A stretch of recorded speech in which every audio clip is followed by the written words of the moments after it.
Middle east यानी मध्य पूर्व की भू राजनीति इस समय एक ऐसे बेहद खतरनाक मुहाने पर आकर खड़ी हो गई है जिसकी तपिश और चिंगारी न सिर्फ इस पूरे रीजन को बल्कि पूरी दुनिया की अर्थव्यवस्था और सुरक्षा तंत्र को अपनी चपेट में ले सकती है। पिछले 3 महीनों से इस इलाके में जारी भीषण गोलाबारी, मिसाइल हमलों और अभूतपूर्व तनाव के बीच अब ईरान की तरफ से एक ऐसा आधिकारिक बयान सामने आया है जिसने वॉशिंगटन की पेंटागन से लेकर यरूशलेम के वॉर रूम तक और रियाद से लेकर दोहा और अबू धाबी के शाही महलों तक हड़कंप मचा दिया है। ईरान के नए और 58 वर्षीय सर्वोच्च नेता आयतुल्लाह मुज्तबा खामेनेई ने अपने टेलीग्राम चैनल पर एक बेहद आक्रामक, कड़ा और सीधा लिखित संदेश जारी किया है। इस संदेश में उन्होंने न सिर्फ इजराइल का नामो निशान हमेशा के लिए मिटा देने की कसम खाई है बल्कि दुनिया की महाशक्ति अमेरिका को महान शैतान की उपाधि देते हुए खुली और सीधी सैन्य चुनौती दी है। लेकिन इस बार ईरान का गुस्सा सिर्फ उसके पारंपरिक और पुराने दुश्मनों पर ही नहीं फूटा बल्कि उन्होंने इस बार अपनी बंदूकों का रुख अपने ही उन मुस्लिम अरब पड़ोसियों की तरफ भी कर दिया जिनके साथ उनके रिश्ते लंबे समय से संवेदनशील रहे हैं।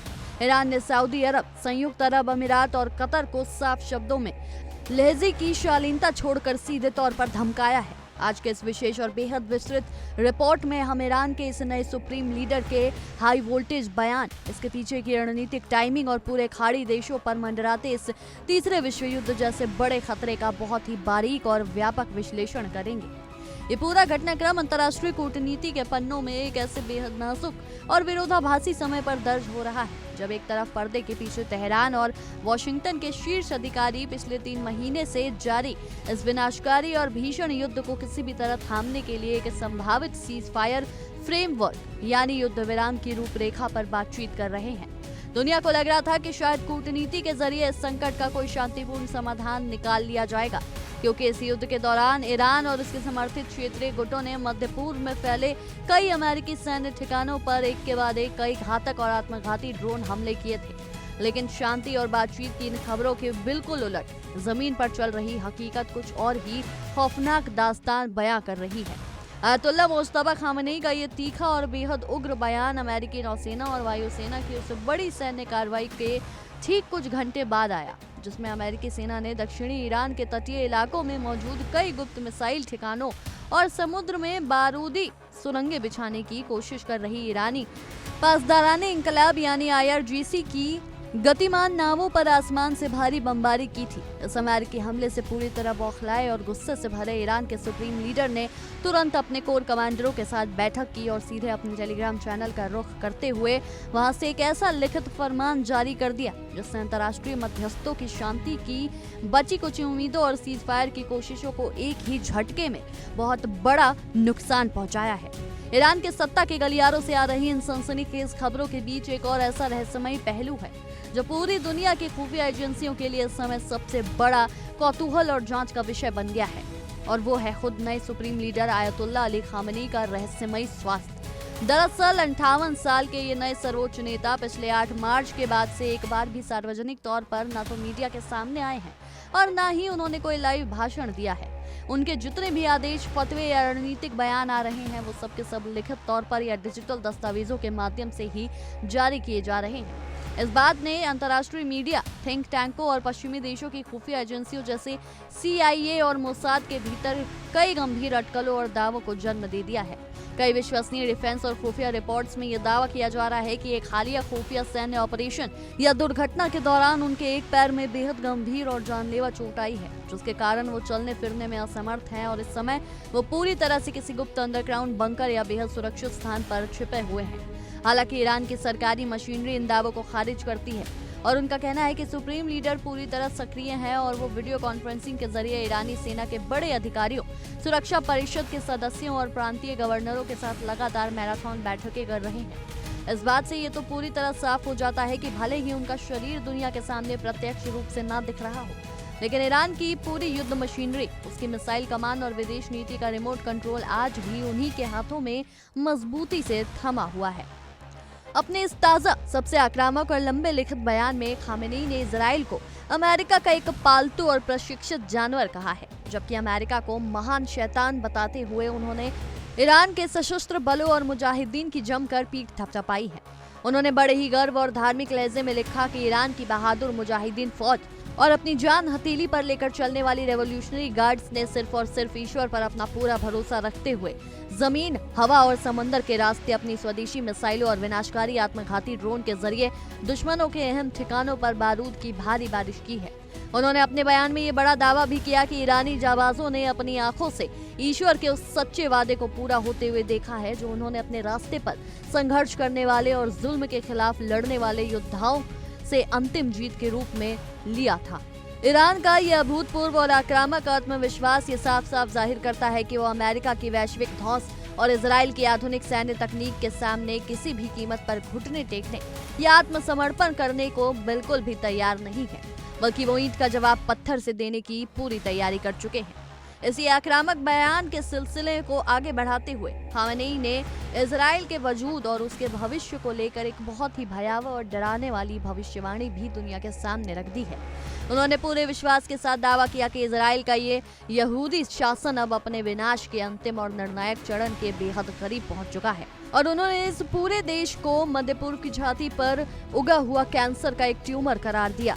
खामेनेई ने अपने बयान में आगे लिखा कि ईश्वर की असीम अनुकंपा से और आज के ठीक 10 साल पहले ईरान के अत्यंत सम्मानित पूर्व सर्वोच्च नेता द्वारा दिए गए ऐतिहासिक, दूरदर्शी और अपरिवर्तनीय बयान के अनुसार ये बात पूरी तरह तय है कि इजराइल नाम का ये नाजायज शासन उस तारीख से अगले 25 साल पूरे होने से पहले दुनिया के राजनीति नक्शे से हमेशा हमेशा के लिए मिट जाएगा और उसका नाम और निशान तक बाकी नहीं रहेगा।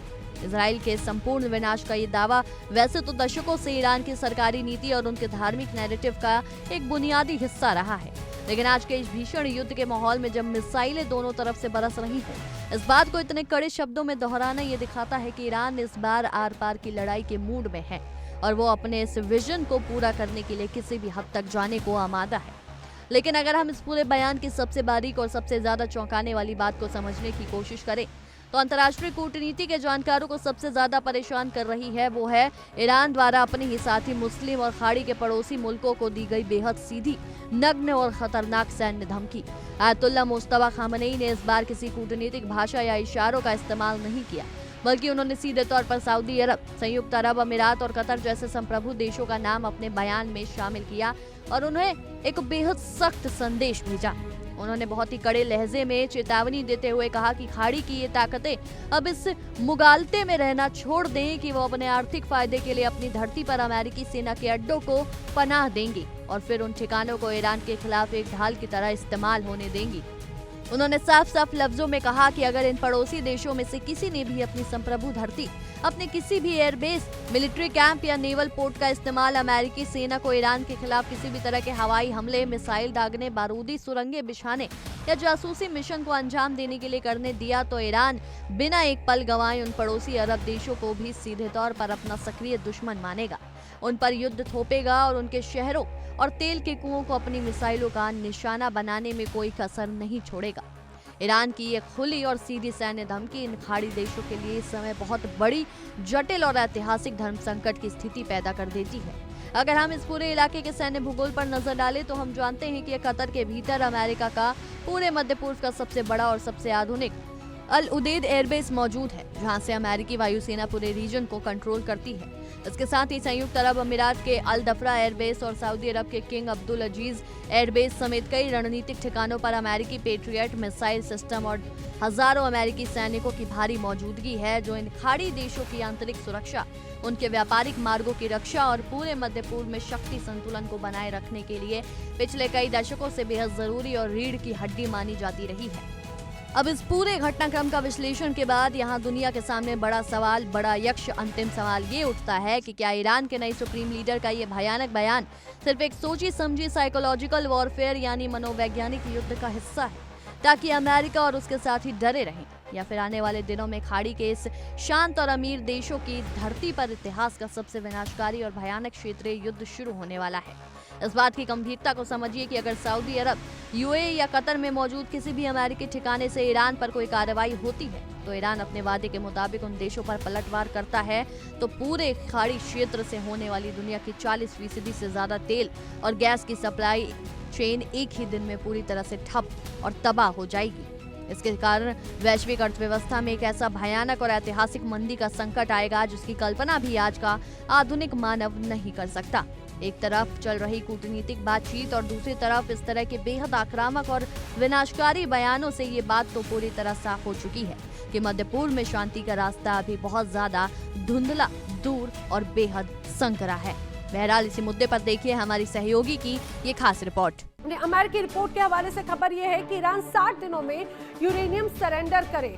अमेरिका का ये कहना है कि डील के मसौदे में 60 दिनों की डेडलाइन है। अब समझिए 60 दिन, घड़ी कहीं ना कहीं टिक टिक कर रखी है, घड़ी की सुइयां टिक टिक करती हुई वो 60 दिनों की ओर इशारा करती हैं। अमेरिका की कड़ी शर्त यूरेनियम डील से बैन हट सकता है। ईरान 60 दिनों में यूरेनियम सरेंडर कर दे और डील के मसौदे में सिर्फ 60 दिनों की डेडलाइन है। लेकिन क्या ईरान इसके लिए तैयार होगा? क्योंकि कई अलग अलग इस बीच प्रतिक्रियाएं और ये कहा जाए कि तमाम खबरें सामने आ रही हैं कि कभी खबर आती है कि ईरान शायद यूरेनियम पर बड़ा निर्णय ले चुका है, तो दूसरी तरफ डोनाल्ड ट्रंप कह रहे हैं यूरेनियम पर कोई समझौता नहीं किया जाएगा।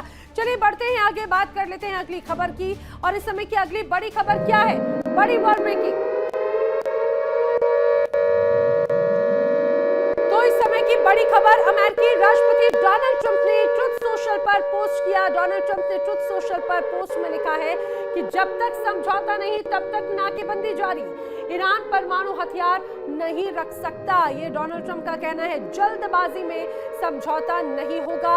हॉर्मुज में जारी अमेरिकी नाकेबंदी रहने वाली है, उसमें कोई बदलाव नहीं आएगा। डोनाल्ड ट्रंप लगातार इस बात को लेकर क्लियर कट मैसेज दे रखे हैं। ईरान परमाणु हथियार नहीं रख सकता और हम जल्दबाजी में कोई भी समझौता नहीं करने वाले हैं। पूरा इत्मीनान से हर एक शर्त का आकलन किया जाएगा, क्योंकि ये समझौता ना सिर्फ दोनों देशों के रिश्तों को, मिडिल ईस्ट के भविष्य को और पूरी दुनिया के लिए एक बड़ी चिंता का जो सबब रहा है उसको कंट्रोल करेगा। यही वजह है कि हॉर्मुज में फिलहाल अमेरिकी नाकेबंदी जारी रहने वाली है। डोनाल्ड ट्रंप ने सोशल मीडिया पोस्ट के माध्यम से ये स्पष्ट कर दिया है।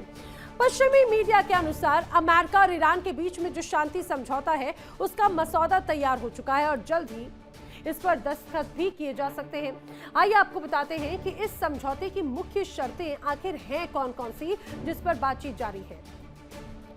दरअसल खबर यह है कि शांति समझौते में 14 पॉइंट शामिल हो सकते हैं।